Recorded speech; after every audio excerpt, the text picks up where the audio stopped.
Imagine finding a wishing well and speaking your precious wish down into the echoey stone walls, but instead of granting that wish, it gives you a gift card? Wishing wells are a popular concept in general media.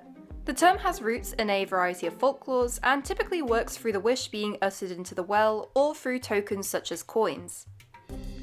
I mean, it sounds pretty good, nice afternoon activity. But there can also exist a dark side to these vessels of power. Lots of creators take these concepts and show what the other side of the coin could look like.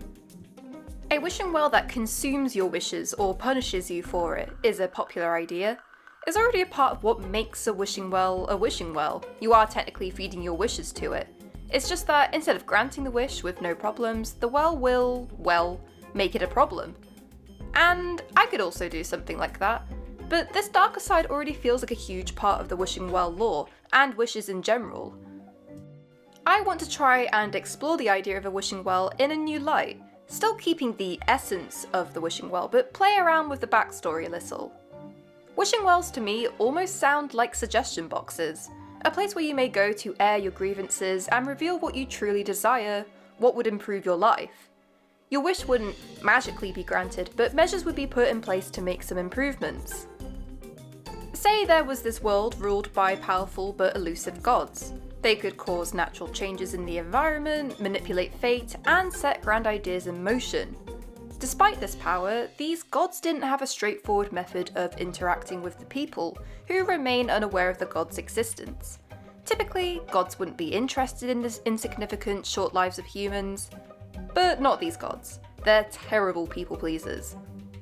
And because of this, they wanted to have a method of checking in with the humans and seeing what they could do to improve their lives, which would in turn improve their popularity. They haven't fully grasped the reality that people don't know who they are, but don't tell them that. Anyway, they needed a vessel to carry the wishes of humans down to the depths where the gods reside, where they could then debate and act on those wishes to the best of their abilities. And so enter wishing wells. They mysteriously popped up one day all around the land, some in deep forests, other high up on mountains, a few even out at sea on remote islands, all with handy little instructions on how they worked. The gods had previously tried to place them suddenly right in the centre of towns and cities, but that had the opposite effect, causing a mass panic and a group of civilians blowing the well up thinking it was some kind of evil trick.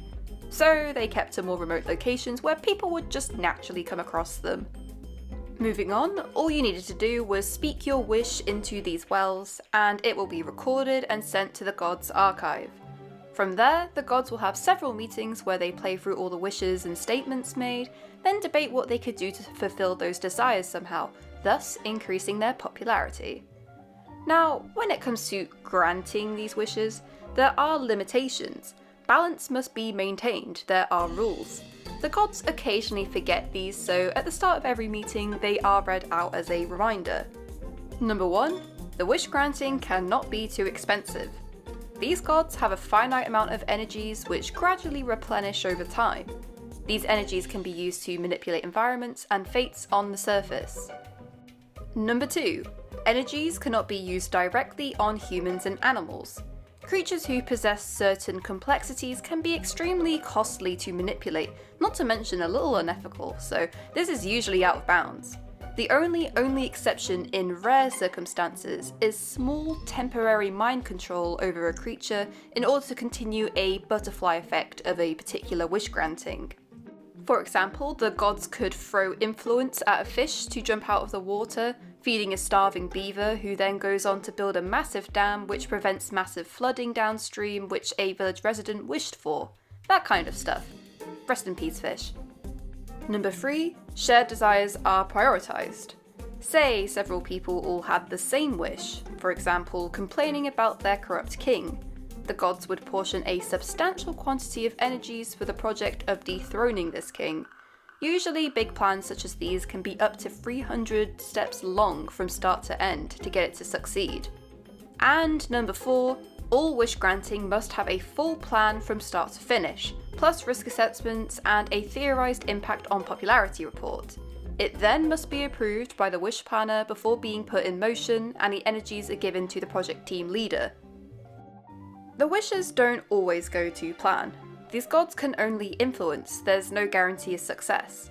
But they've got pretty good foresight and enough hindsight to know what can work and what can't. Since introducing the wishing wells, the gods report that their popularity has gone up 500%. They're measuring this through customer satisfaction and low volumes of disasters. The gods are devastated if they get any negative feedback, and there is a separate energy fund set aside to attempt to rectify any wishes gone wrong, or at least provide some compensation. People may not know who these gods are, but they know their wishes are somehow being granted through these wells, even if it's not in the direct magic wand wave kind of way. I wouldn't say this technically counts as a redesign, as the wishing well is still technically doing what they're supposed to be doing.